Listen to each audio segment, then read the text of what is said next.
မြစ်သားစမုံပေါက်မှာပါဒီမှာလဲ3လင်းဟိုးမှာနည်းနည်းတော့မဟုတ်ဘူးကားတွေရော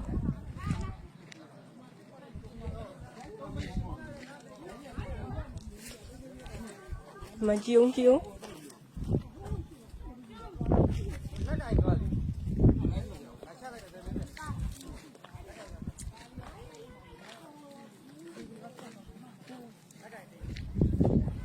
โอ้ရေတွေကိုထွက်လို့ကြည့်အောက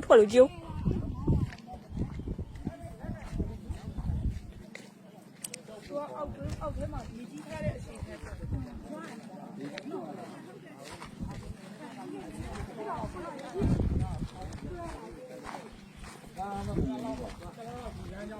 လားလောက်ကတော့ဟာဒီမြစ်သားနဲ့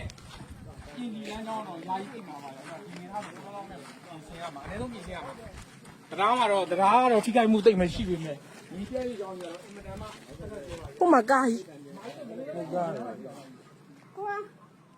ဟိုဘက်ဆက်သွားလို့မရတော့ဘူး ရတော့ဘူး ကူးကြမှာတော့ခင်ဗျားတို့ထုတ်ကြည့်နေအဲ့ဒါကြီးကို ကားတစ်စီးမှာ လဲတော့သွားတာမဟုတ်ဘဲနဲ့အရှင်းမလို့